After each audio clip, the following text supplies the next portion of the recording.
मित्रों, एक बार भगवान शिव कैलाश पर्वत पर बैठे थे तो माता पार्वती पहुंच जाती हैं और कहती हैं, प्रभु आज मेरे मन में दो प्रश्न हैं, आप उनका उत्तर बता करके मेरे मन को संतुष्ट करने की कृपा करें। वहीं भगवान शिव कहते हैं, पार्वती ठीक है, तुम अपने दोनों प्रश्न बताओ, मैं तुम्हें तुम्हारे दोनों प्रश्नों का उत्तर दे करके तुम्हारे मन को संतुष्ट करने का पूरा प्रयास करूँगा।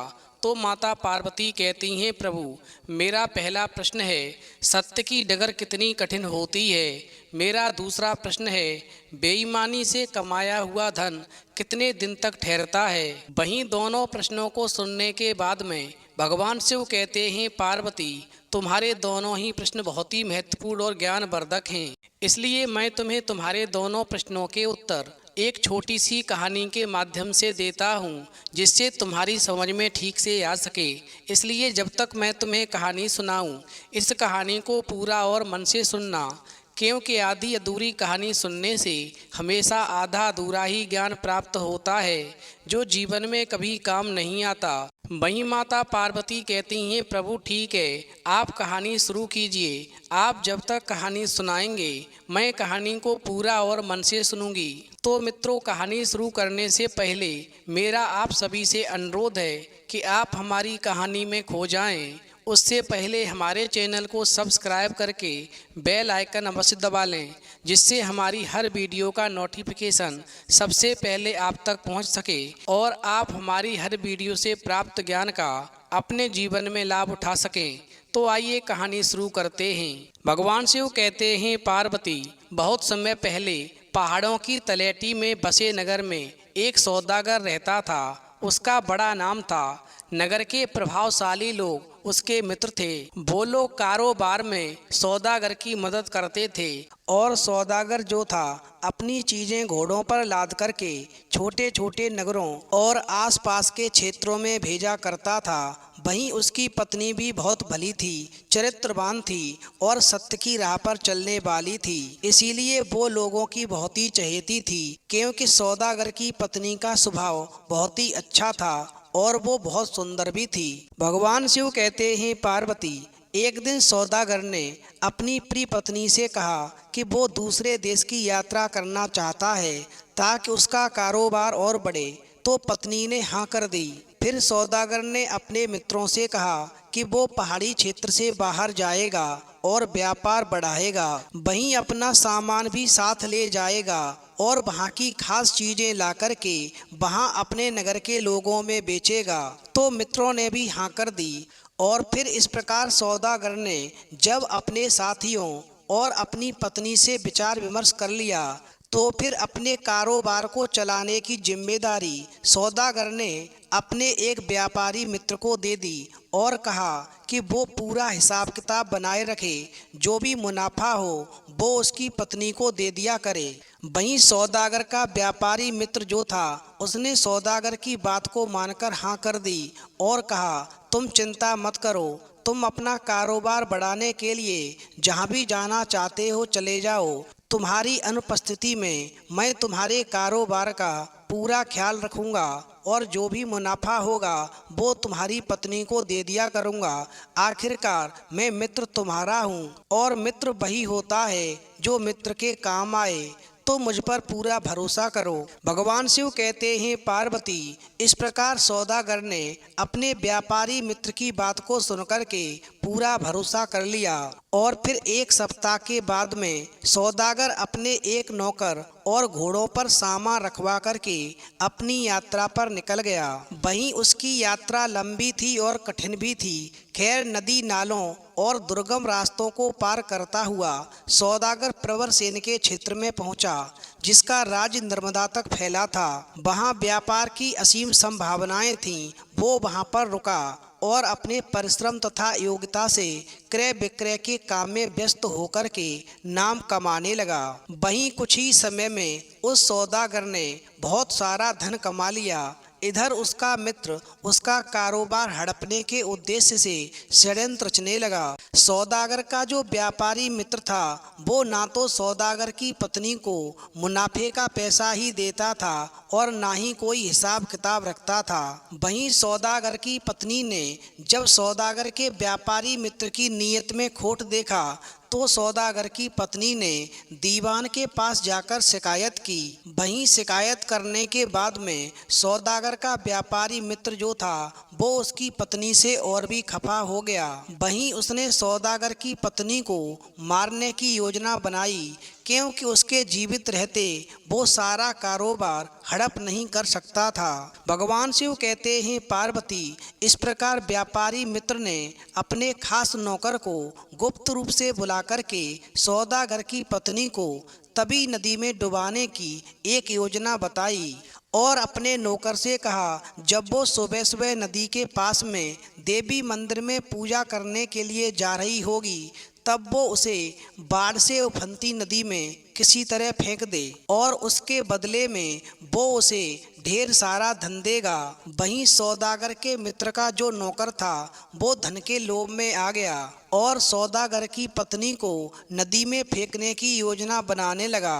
और फिर ज्यों ही सौदागर की पत्नी मंदिर से आकर के घाट पर सूर्य नमस्कार करने लगी तो सौदागर के मित्र के नौकर ने पीछे से आकर के सौदागर की पत्नी में जोर का धक्का दिया।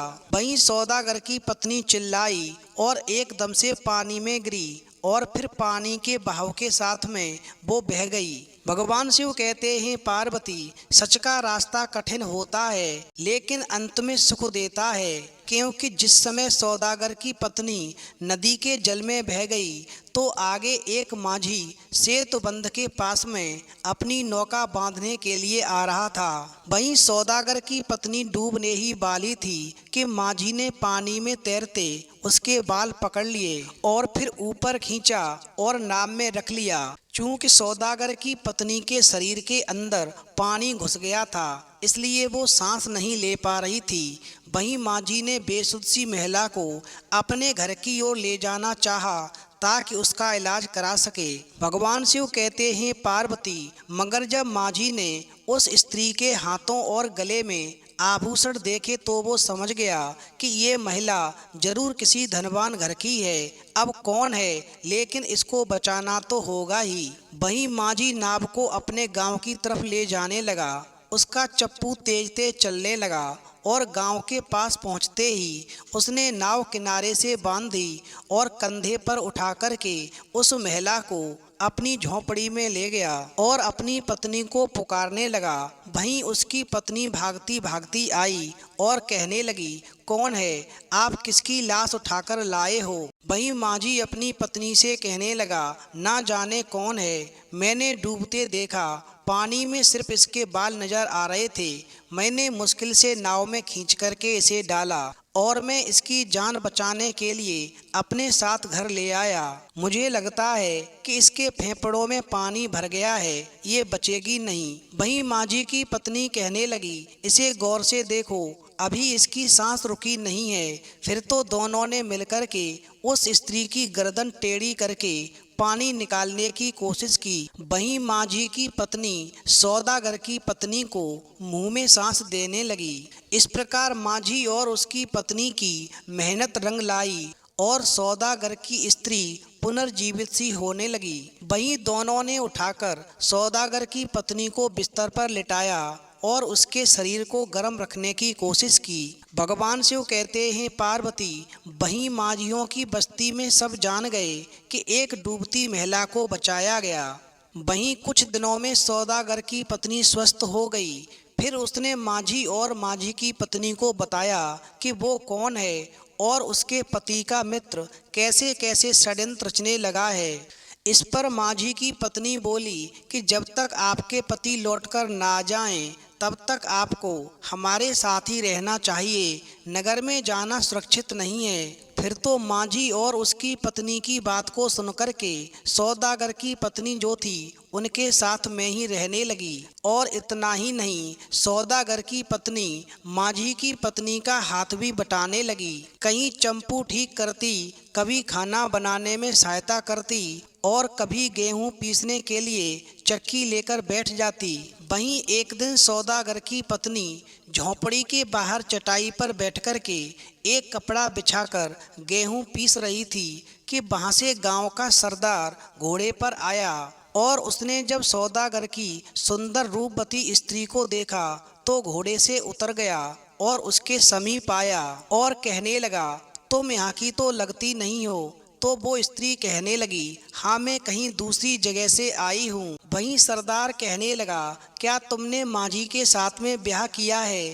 फिर वो सौदागर की पत्नी कहने लगी, नहीं। तो सरदार कहने लगा, क्या तुम मेरी रानी बनोगी? वहीं सौदागर की पत्नी कहने लगी, आप अपने रास्ते जाओ, मुझसे इस प्रकार की बातें करना आपको शोभा नहीं देता।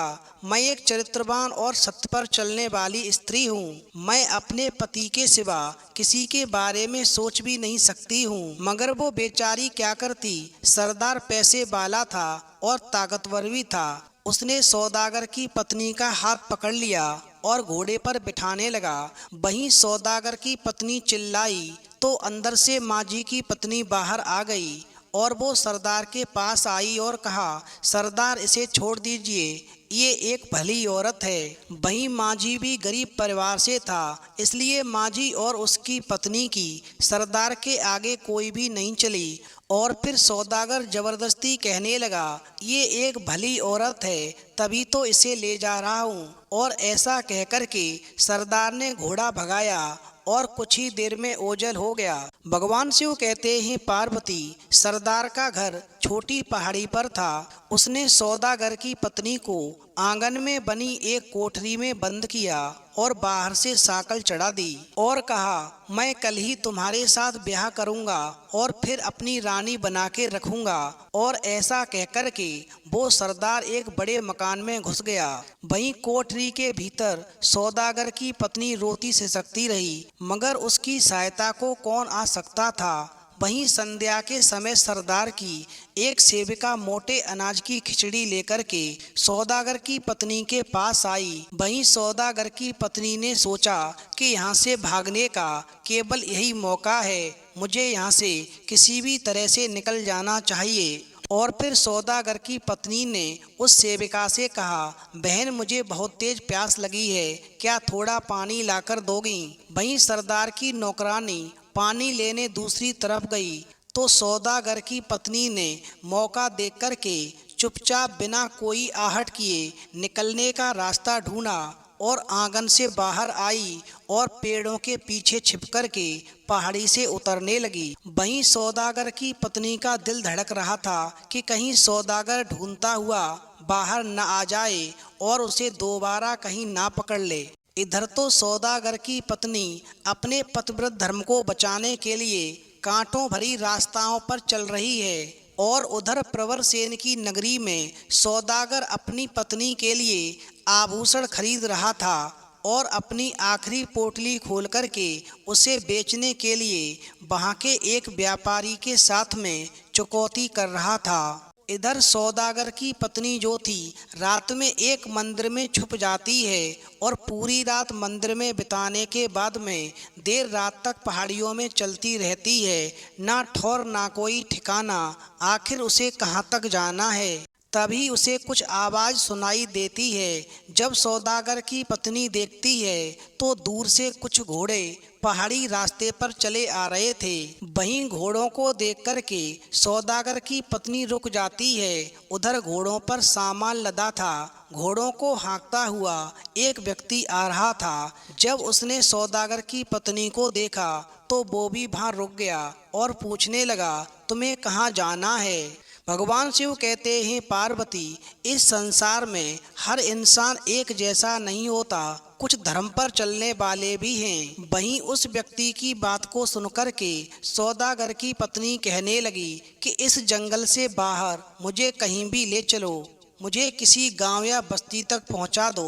वहीं वो व्यक्ति कहने लगा, मुझे ये सामान लेकर के ऊधमनगर जाना है, वहां तक पहुंचते पहुंचते शाम हो जाएगी। तो सौदागर की पत्नी कहने लगी, कोई बात नहीं। वहीं वो व्यक्ति कहने लगा, यदि रात हो गई तो तुम मुझ पर क्या विश्वास कर सकोगी? वहीं सौदागर की पत्नी कहने लगी, क्यों नहीं, तुम अच्छे आदमी लगते हो। वहीं वो व्यक्ति भी कहने लगा कि तुम भी भली औरत लग रही हो, मगर दुखियारी सी हो। वहीं सौदागर की पत्नी कहने लगी, हाँ भाई, आपने ठीक पहचाना, इस समय पर मुझ पर बहुत संकट पड़े हैं। फिर तो वो व्यक्ति कहने लगा, बहन चिंता मत करो, आओ बैठो मेरे घोड़े पर। वहीं सौदागर की पत्नी ने कहा, ठीक है भाई। तो वो व्यक्ति कहने लगा, बहन मुझे अपनी व्यथा कथा सुनाओ, हो सकता है मैं कुछ आपकी मदद कर सकूं। फिर सौदागर की पत्नी ने अपनी सारी कहानी सुनाई और फिर उस व्यक्ति ने कहानी सुनकर के अपने घोड़े रोके और एक छायादार वृक्ष के नीचे बैठकर के बाजरे की रोटियां सौदागर की पत्नी को दी और कहा, बहन इसमें बस ये रोटियां ही हैं, मैं यही खाता हूँ, तुम्हें भूख लग रही होगी, तुम भी खा लो। वहीं भूखी सौदागर की पत्नी ने वो सूखी रोटियां खाईं। वो रोटियां किसी दावत से कम नहीं थीं। वहीं उन सूखी रोटियों में स्वाद भी था और ताकत भी थी। फिर रोटी खा कर के सौदागर की पत्नी तृप्त हो गई और संतुष्ट भी हो गई। वहीं वो व्यक्ति कहने लगा, बहन मैं तो ऊधमनगर पहुँच कर के सामान उतरवा कर घोड़ों को घुड़साल में रखूँगा, फिर घोड़े बालों के लिए बने बिबर में सो जाऊँगा। बाकी घुड़सवार भी वहाँ आकर सो जाते हैं, फिर अगले दिन अपने अपने घरों को चले जाते हैं। उस विश्राम गृह के सिवा वहाँ कोई धर्मशाला नहीं है। वहाँ पर एक मठ अवश्य है जहाँ साधु तथा सन्यासी रहते हैं। वहीं सौदागर की पत्नी कहने लगी, भाई आप एक काम करना, मुझे उस मठ के पास छोड़ देना जहाँ साधु तथा सन्यासी रहते हैं। भगवान शिव कहते हैं, पार्वती, इस प्रकार उस व्यक्ति ने कहा, ठीक है बहन, मैं तुम्हें साधु सन्यासियों के मठ में छोड़ दूंगा। और ऐसा कहकर के उसने आगे की यात्रा प्रारंभ की। वहीं प्रवरसेन के क्षेत्र में निकलने की तैयारी में जुटा हुआ वो सौदागर बहुत ही उत्सुक था कि उसे अपने घर वापस आना है और अपनी पत्नी से मिलना है। वहीं सौदागर ने सोने की मोहरें एक थैली में रखी, रेशम और पाट के कीमती वस्त्र अलग से रखे और फिर वहाँ के व्यापारी को धन्यवाद देता हुआ सौदागर अगले दिन सुबह सुबह अपने देश लौटने की तैयारी करने लगा। इधर सौदागर की पत्नी जो थी मठ में पहुंच जाती है। वहीं मठाधीश ने एक सन्यासिन से कहा कि वो इस महिला को सभी नियम बताए और अपने सदन में ले जाए जहां पर और भी सन्यासिनें रहती हैं। वहीं मठाधीश के आदेशानुसार सन्यासिन के साथ साथ सौदागर की पत्नी मठ में बने मकान में गई और फिर मकान के अंदर जाकर उसने क्या देखा कि वहाँ पर सभी स्त्रियाँ दीपक की रोशनी में कोई धार्मिक ग्रंथ पढ़ती हुई नजर आती है तो कोई पूजा पाठ करती नजर आती है। वहीं उस सन्यासिन ने सौदागर की पत्नी को गेरुए वस्त्र पहनाए और एक विशाल कक्ष में बाकी सन्यासिनों के साथ में रहने की जगह दे दी। और फिर इस प्रकार सौदागर की पत्नी ने गेरुआ वस्त्र पहने थे और ध्यान व ज्ञान की बातें समझने की कोशिश करने लगी, परंतु कुछ दिनों में ही उसे तत्व ज्ञान, आत्मा और जगत के विषय में जानने की इच्छा हुई। भगवान शिव कहते हैं, पार्वती, इधर तो सौदागर की पत्नी गेरुए वस्त्र पहन कर के भगवान के भजन में लीन हो जाती है, धार्मिक ग्रंथ पढ़ कर के आत्मा और जगत के विषय में जानने की इच्छा करती है। उधर प्रवरसेन की नगरी से निकला हुआ सौदागर जब 500 कोस की यात्रा के बाद में अपने घर पहुंचता है तो वहां उसे नए लोग दिखाई देते हैं। ना उसकी पत्नी है, ना उसका कोई नौकर है। उसका सारा कारोबार और उसका घर उसके मित्र ने हड़प लिया है। अब तो ऐसा नज़ारा देख कर के सौदागर को अपनी पत्नी की चिंता सताने लगी और मन में सोचने लगा कि वो कहाँ और कैसे होगी, अब ये मुझे कौन बताए। वहीं सौदागर ने हिम्मत नहीं हारी और फिर उसने कुछ सोने की मोहरों से एक नया घर खरीदा और जिस नौकर को अपने साथ ले गया था उसे घर में रखा और जो कीमती चीज़ें अपने साथ लाया था उन्हें संभाल के रखा और फिर अपनी पत्नी को ढूंढने के लिए निकल गया। वहीं सौदागर ने जब अपनी पत्नी को ढूंढना शुरू किया तो उसने अपने पड़ोसियों से, रिश्तेदारों से और कुछ खास मित्रों से पूछा तो पता चला कि जब उसकी पत्नी देवी के मंदिर में गई थी तब कोई ऐसी घटना घटी होगी जिसका उन्हें कोई ज्ञान नहीं है, क्योंकि वो देवी के मंदिर से वापस लौटकर नहीं आई। वहीं इस प्रकार सौदागर अपनी पत्नी की खोज करता हुआ देवी के मंदिर के पुजारी से मिला तो पुजारी ने भी कहा कि पिछले 8 महीनों से वो मंदिर नहीं आई है, मगर उसे विश्वास है कि वो जीवित है। वहीं पुजारी ने उसे उत्तर दिशा में जाकर ढूंढने के लिए कहा। इससे सौदागर त्रिकुटा की पहाड़ियों को पार करता हुआ जय घाटी में पहुंचा और किसी अनजान स्त्री के बारे में स्थानीय लोगों से पूछता रहा, मगर कोई कुछ भी नहीं बता सका। भगवान शिव कहते हैं, पार्वती, उधर तो सौदागर अपनी पत्नी को ढूंढने के लिए इधर से उधर भटक रहा था और उधर सौदागर के नौकर को सौदागर के व्यापारी मित्र का वही सेवक मिल गया जिसने सौदागर की पत्नी को नदी में धकेला था। वहीं उस सेवक ने सौदागर के नौकर को सब कुछ बता दिया और यह भी बताया कि वो पश्चाताप की अग्नि में जल रहा है। उसे गिलानी और अनुपात ने अंदर ही अंदर भस्म कर डाला है, क्योंकि उसने एक निर्दोष स्त्री को बिना कारण अपने लालची मालिक के कहने पर नदी में डुबोया था। उधर सौदागर जो था अपनी पत्नी को ढूंढते हुए ऊधो नगर पहुंच जाता है। अब वो इतना निराश हो गया था कि उसने निश्चय किया कि कल वो इस क्षेत्र से निकल जाएगा। वहीं सौदागर थका हुआ होने के कारण एक पेड़ के नीचे बैठा विश्राम कर रहा था। उसके पास धन था मगर मन की शांति नहीं थी। वो अपनी पत्नी को ढूंढते हुए थक गया था। वहीं सौदागर जब आगे का सफ़र तय करने के लिए उठता है तो गेरुआ वस्त्रों में एक टोली वहाँ से गुजर रही थी। उस पर सौदागर की नज़र पड़ती है। वहीं एक भिक्षुक जो था सौदागर के सामने आता है और भिक्षा का पात्र सामने करता है। वहीं सौदागर चांदी का एक सिक्का उस भिक्षुक के पात्र में डालता है। वहीं भिक्षुक सौदागर से कहता है कि वो उस चांदी के सिक्के का क्या करेगा, कुछ अन्न फल यदि हो तो मुझे दे दो। वहीं सौदागर कहता है, मैं तो स्वयं भूखा हूँ, अन्न कहाँ से लाऊंगा। वहीं उस भिक्षुक ने जब सुना कि ये व्यक्ति बहुत ही अच्छा है, भला मालूम पड़ता है, मगर ये भी भूखा है, तो भिक्षुक ने सौदागर को मठ का रास्ता दिखाया और भिक्षुओं की टोली इस प्रकार भिक्षा पात्र लिए हुए दूसरी दिशा में चली गई। भगवान शिव कहते हैं, पार्वती, इस प्रकार मठ के पास पहुँचते ही सौदागर ने घोड़े को बाहर बांधा और मठाधीश के पास जाकर दंडवत प्रणाम किया। वहीं मठाधीश ने कहा, वत्स तुम भूखे हो? तो सौदागर कहने लगा, हाँ महाराज, मुझे बहुत तेज भूख लगी है। वहीं मठाधीश ने एक सन्यासी को बुलाया और कहा कि वो सौदागर को अच्छे से भोजन और विश्राम कराए।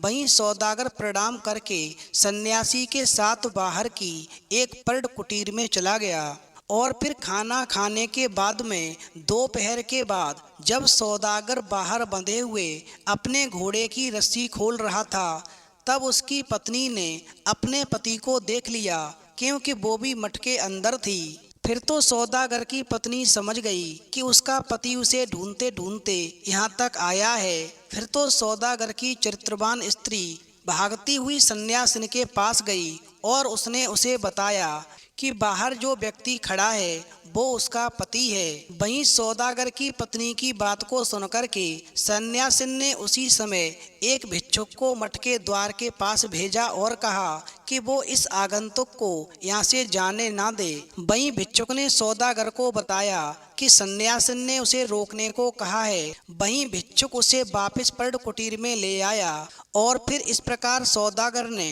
अपनी पत्नी को देख करके उसे गले से लगा लिया। वहीं सन्यासिन जो थी सौदागर और उसकी पत्नी को मठाधीश के पास लेकर गई और सारी कहानी बताई। वहीं सौदागर ने जब अपनी पत्नी को गेरुआ वस्त्रों में देखा तो घबराने लगा और सोचने लगा कि अब वो उसके साथ नहीं जाएगी, क्योंकि इसने तो गेरुए वस्त्र धारण कर लिए हैं। और फिर इस प्रकार सौदागर अपने भाग्य को कोसने लगा और सोचने लगा कि उसका कारोबार भी गया, उसकी पत्नी भी उससे बिछुड़ गई। और फिर उसी समय सौदागर को दुखी देख करके मठाधीश मुस्कुराते हुए सौदागर से कहने लगे, वत्स चिंता में मत पड़ो, तुमने कुछ भी नहीं खोया है। ईश्वर गुणातीत है, उसके कारण ही तथा उसकी कृपा से तुम्हारी सद्गुणी पत्नी इस स्थान तक पहुंची है। यदि ये मठ से बाहर रहती तो ना जाने इसे क्या क्या संकट झेलना पड़ता। इसने हमारे यहाँ रह कर के ज्ञान और ध्यान की बातें सीखी हैं। ऐसा नहीं है कि ईश्वर का स्मरण केवल धर्म स्थलों पर ही होता है। हमारे यहाँ नियम है, अनुशासन है, जो साधक के लिए अच्छा रहता है। मगर प्रभु को तो गृहस्थी धर्म निभाते निभाते भी याद किया जा सकता है।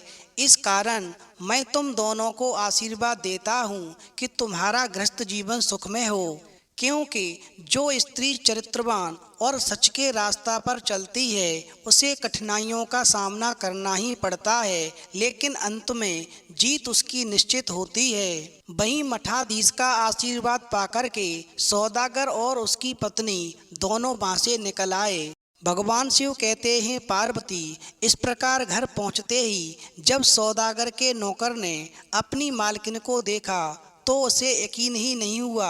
वहीं सौदागर के नौकर ने उनके व्यापारी मित्र के सेवक से जब मिलने की बात बताई कि आपके व्यापारी मित्र के सेवक ने मुझे सब कुछ बता दिया है कि उसने ही हमारी मालकिन को नदी में धकेला था। फिर तो सौदागर ने सेवक को कोतवाल के द्वारा पकड़वाया और फिर सच्चाई जानकर के कोतवाल ने सौदागर के मित्र को भी पकड़वा लिया और दोनों को ले जाकर राजा के सामने प्रस्तुत किया। वहीं राजा ने सौदागर के मित्र व्यापारी और उसके सेवक को मृत्युदंड की सजा सुना दी। इस प्रकार धोखेबाज व्यापारी मित्र के द्वारा जो बेईमानी के द्वारा धन कमाया हुआ था, जो बेईमानी के धन से साम्राज्य खड़ा किया था, उसका विनाश हो गया और मौत के मुंह में चला गया। वहीं सौदागर को उसका पुराना घर और उसका कारोबार वापस मिल गया। भगवान शिव कहते हैं, पार्वती इस प्रकार सौदागर की पत्नी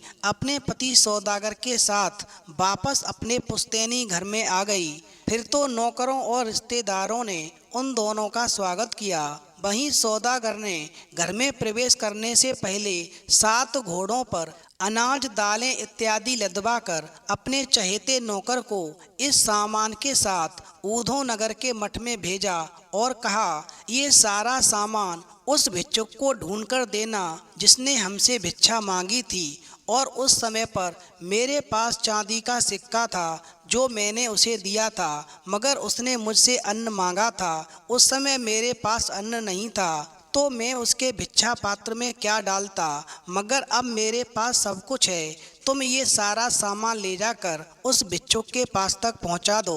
वहीं सौदागर के नौकर ने अपने मालिक के आदेश का पालन करते हुए ऊधो नगर की ओर प्रस्थान किया और उस मठ में जाकर के उस भिक्षुक को सारा सामान दे दिया।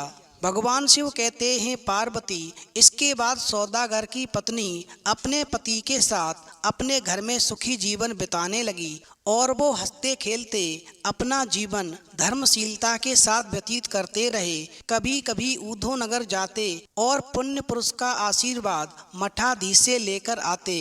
वहीं सौदागर का चहेता नौकर भी अपनी पत्नी के साथ सौदागर के ही समृद्ध परिवार में रहने लगा। इस प्रकार स्नेह और नैतिकता का आचरण निभाते हुए सौदागर और उसकी पत्नी तब तक जीवित रहे जब तक उनके पोते पोतियों के विवाह नहीं हो गए। वहीं भगवान शिव कहते हैं, पार्वती तुम्हारा पहला प्रश्न था कि सत्य की डगर कितनी कठिन होती है। तो समझ लो सत्य की राह पर चलने वाली स्त्री और चरित्रवान स्त्री कुछ समय के लिए परेशान हो सकती है, कठिनाइयों से गुजर सकती है, मगर हार नहीं सकती, क्योंकि ऐसी स्त्री की मदद ईश्वर अवश्य करता है। मित्रों, विद्वान भी कहते हैं कि ईश्वर के घर देर है अंधेर नहीं।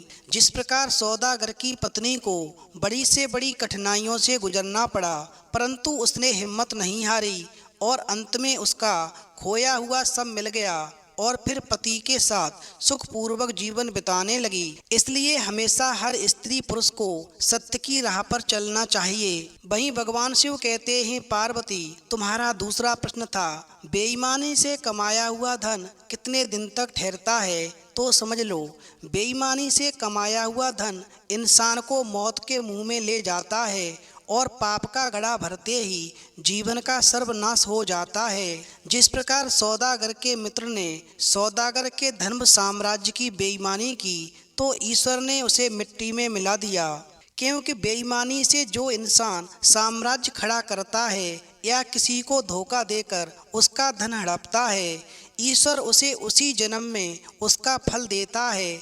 इसीलिए कभी भी किसी के धन की बेईमानी नहीं करनी चाहिए और ना ही किसी को धोखा देना चाहिए, क्योंकि विद्वान भी कहते हैं कि दगा किसी का सगा नहीं है, ना मानो तो कर देखो, और जिस बंदे ने दगा किया है उसके जाकर घर देखो। फिर कहानी सुनने के बाद माता पार्वती कहती हैं, प्रभु वास्तव में हर स्त्री पुरुष को सत्य की राह पर चलना चाहिए। सत्य की राह कठिन होती है, मगर अंत में सत्य की ही जीत होती है और सत्य पर चलने वाले स्त्री पुरुष को लंबा सुख मिलता है।